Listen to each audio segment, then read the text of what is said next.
I'm planning on doing today and sharing with you guys is I've been looking for a roof rack for my Jeep for quite a while, and I originally wanted to buy a Gobi roof rack, but they're like $1,300 and I just couldn't afford that right now.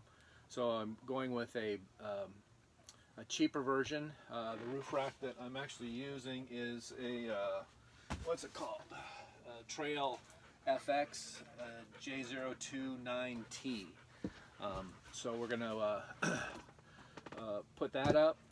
The other thing that when I was reading the reviews about this particular rack is it doesn't tie in well with the stock bumper on your Jeep. So I invested, which I wanted to anyway. It was on my Jeep list, which is, as everyone knows, is about a mile long of all the accessories that you want for a Jeep. So I could cross this off my list. This one's a Smittybilt bumper. It has a separate tire rack holder for it, and I needed to get all the weight. I wanted to get all the weight off of my back hatch, so this will hold the tire separately. And the problem with the roof rack that I purchased is it doesn't. It only uses, I think, 2 screws, or doesn't tie into the stock bumper. So that's the reason why I went right now and bought the different bumper for this, if that makes any sense. So what I'm going to walk you through this is I'll go through every step. I won't skip a step of exactly what I've learned. I've never done this before, so this is all new to me. So I'll show you any of the mistakes that I've made. I've heard people in reviews saying, you know, some of the whole pattern doesn't line up, some do. We'll give it a try, and I'll show you exactly what I discovered on this. And I'll try to edit it in a way that's not boring and you're just watching me screw in one screw for 15 minutes. So hopefully I'll do okay with the editing process, if I can remember still how to edit. So it's like I said, it's been a while. So I'll take you through this process. Also, one more thing is, if you're watching this particular channel and you've tuned in just to watch the Jeep, if you go to our website, skywaterhaven.com, you'll see there's a hey Loki, stop. There's a bunch of blogs on there, and you can subscribe to a specific blog that will show you. I actually haven't put one in there yet, but it'll just be Jeep. So if you're interested in anything that I'm adding to my Jeep and you want to watch just Jeep videos, subscribe to the blog on our Skywater Haven website, and just subscribe to the Jeep channel. We also have a gardening channel, which don't have a lot of information on there right now. We have projects around the house. We have building a new pond blog, so if you're interested in that. Top gadgets and tools that I've liked and found, you can subscribe to just receive notification that we posted a new video. So check out that, you know, when you get a chance. What's great about it is, unlike the YouTube channel, if you just subscribe to the YouTube channel itself, you'll get videos that we've done that maybe you don't care about. Maybe you don't care about, you know, any gardening videos, but you'll get a notification. But you can kind of sort through that and weed that out through skywaterhaven.com and just subscribe and get a notification when we posted something new in an area that you're interested in. Also, if any of these information that we share interests you, please subscribe to our channel. It helps. I got a long ways to go before I can be making any money off of the channel, especially with the new rules that they've come up with. So stay tuned, and we'll walk you through this, and we'll see how it goes. Alright, so unboxing the roof rack. I wanted a full-size roof rack for kayaks and stuff instead of the partials. My only issue with the roof rack on my Jeep is I have to drive into dreaded downtown Seattle, and the only place to park in Seattle is in these parking structures. And don't know if anyone's ever parked in these structures, but you got a clearance of about that high before you hit the ceiling in those places. So I'm worried that my roof rack may hit the ceilings and I won't be able to find anywhere to park. Alright, so this box, I don't see any directions, just a bunch of angles. It looks like some brackets. Let's take a look into here. One of the things I guess I could do is, my wife works close by, and if I know that I have to drive into Seattle, maybe I can just take her car instead, her Jeep. Alright, so this is hardware. One of the things that I did see when I was looking at the reviews on this roof rack was these plastic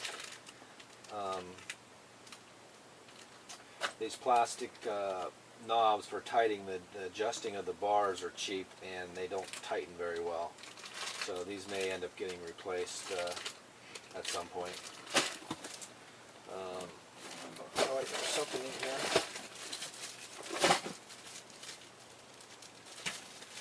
See what this is the actual infamous directions. And it is. One thing I have to give this company credit for is they've done their very best to wrap these pieces up. You know, they've protected the ends to try to make sure they don't get scratched. The bubble wrap around the entire thing. I'm very impressed with the packaging of this.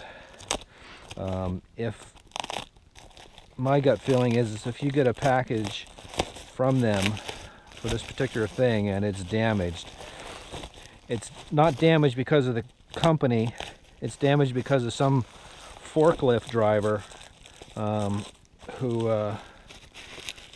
is not being careful and is running into things. Whether it's the company forklift driver or UPS, you know, when they're loading on the truck, you know, you get somebody that just doesn't want to be there for the day and they just abuse it. But these pieces are really nice and they're heavy duty. They're about an 1/8 inch thick, you know, steel. This is so far I'm really impressed, and these pieces are heavy duty. It weighs quite a bit, but no, it's really nice. One of the things that I'm going to do that probably no one else is going to tell you, but they don't powder coat the inside of these. You can't powder coat the inside of these tubes. So if water gets in there, these are going to rust from the inside out. So what I'm going to do is take some spray foam and I'm going to spray foam inside of these guys. And then I'm going to put some black silicone around the whole inside so that basically no water can get down into the channel.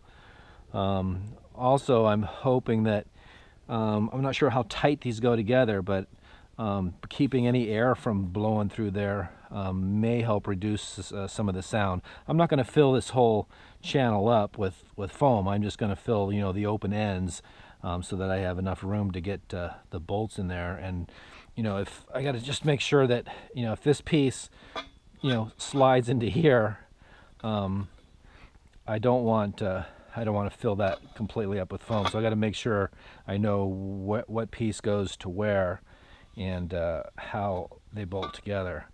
But I'll probably also put silicone around these joints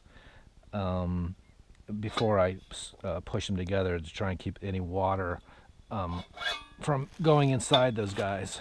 But so far, the unboxing I'm pretty impressed with.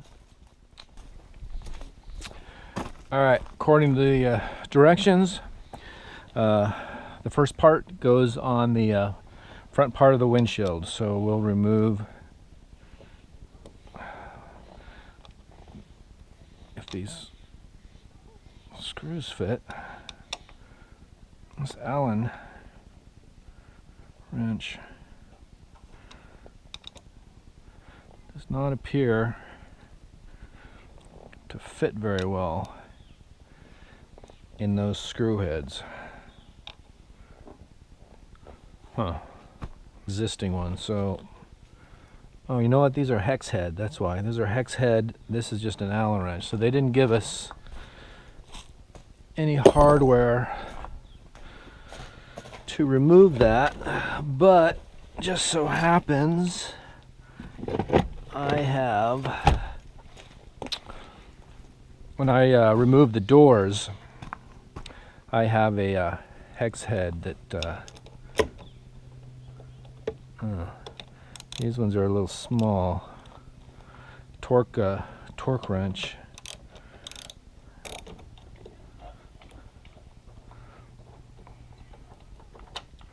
There's 3. Alright. Oh, and there's supposed to be some kind of foam pieces, which I think are in this bag here, that you put in between. Yep, right here. Alright. Well, the only thing interesting about that is they are oversized.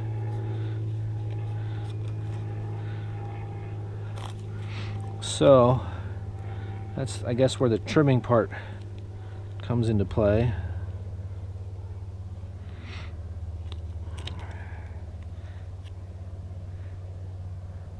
You know what? I think I want to trim these before I put them on.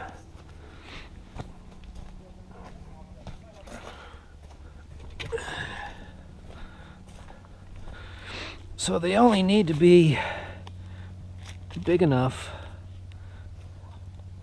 It looks like I just kind of cut it in half, a little bit oversized, over half. Like so.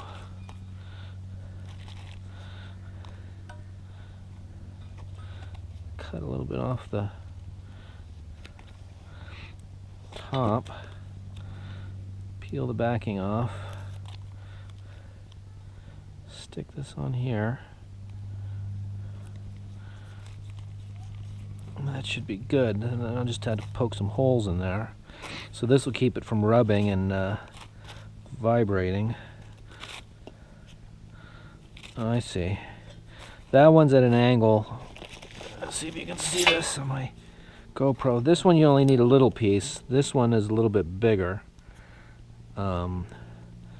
So I just need to cut off a little bit at the bottom, so that fits on there like that, protects it. It works for me.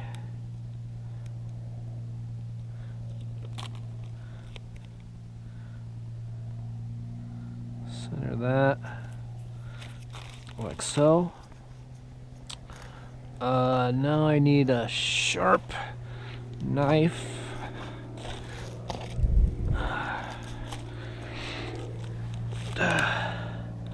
Cut where my holes were.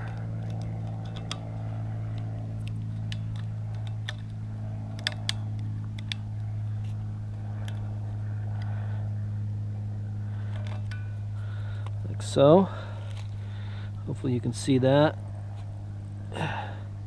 Another hole is right here.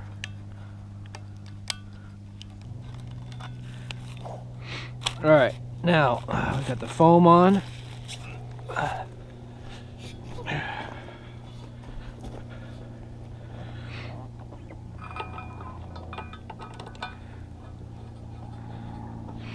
Now the directions specifically say don't tighten up all of these bolts until you have the whole thing together.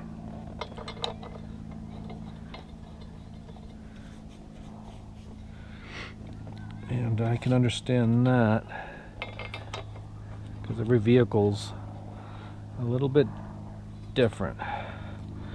So I'm just going to put these on finger tight. It gives me a little bit of play there. It says it's put the crossbar across. Now, this one is a little confusing because, not sure if you can see from my camera here, it's got these tabs on it. I don't see anywhere where it says what these tabs are for.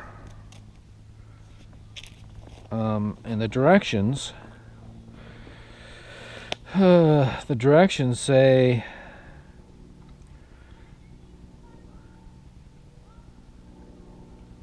crossbar pictured with tabs facing forward is optional. Recommended installing is with the tabs facing to the rear. What the hell are these tabs for?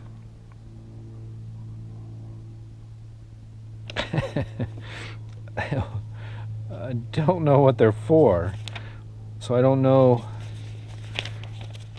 I don't see anywhere in these directions where it talks about what these tabs are for. The only thing I could think of is they're to add like a light bar or accessories onto the front.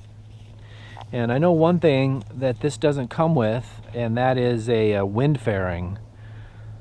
And I know, even if I have to fabricate one myself, I know that I'm probably going to want to put a wind fairing on this. Although I have one bar across, you're going to have all these bars all the way across. So even if you divert the wind across this front bar, you're still going to have all those other bars that are going to be hitting the wind and making noise. So I'm not sure.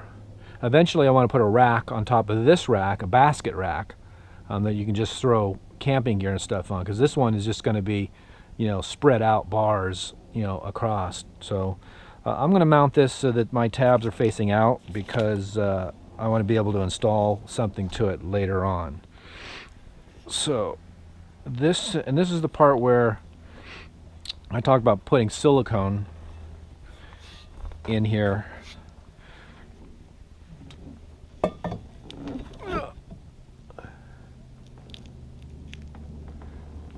To keep things kind of watertight.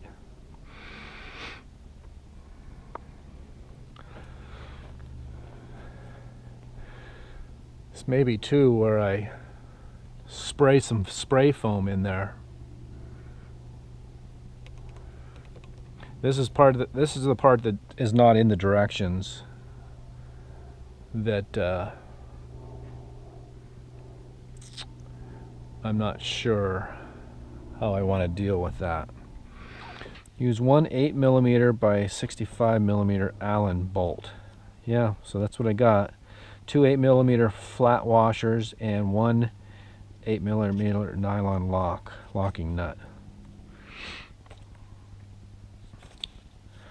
Alright, so that is a huge hole for the size bolt that they're putting in there.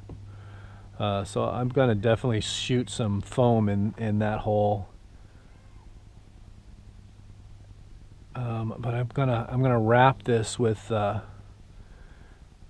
blue tape so I don't get foam all over this when the foam starts coming out. All right, so the putting the side ones on, basically it's just the 4-bolt pattern. You just put those on. These are just hand tight.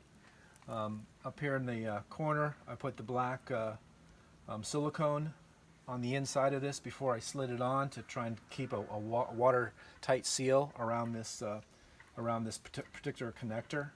My next step now is I'm going to put some blue tape around this so that I'm going to spray some spray foam in here to also try and keep the moisture from moving around in there. And I'll also end up putting spray foam into these holes here and covering with a piece of tape. And that's, once again, is to try and keep as much water from getting inside these as possible. So let me wrap that with some blue tape and squirt some foam in there.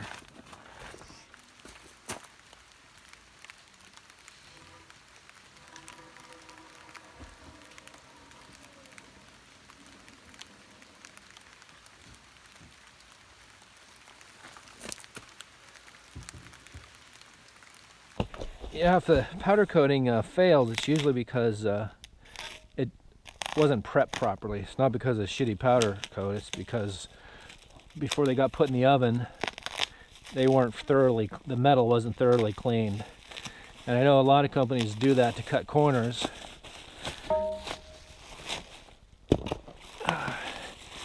And that fabricators, it's one of the things that they don't like to do is sand and clean.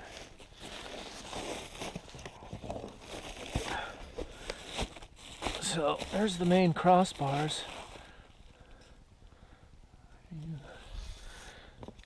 And I think that's all the pieces. These here, might as well open up. Here's that intimidating bag of hardware.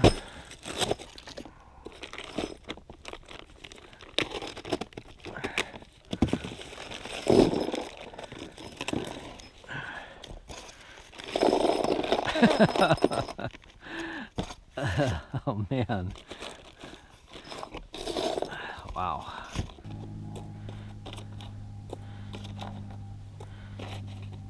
All right. All right. Now that everything's sorted out, it's not quite as overwhelming when you look at that.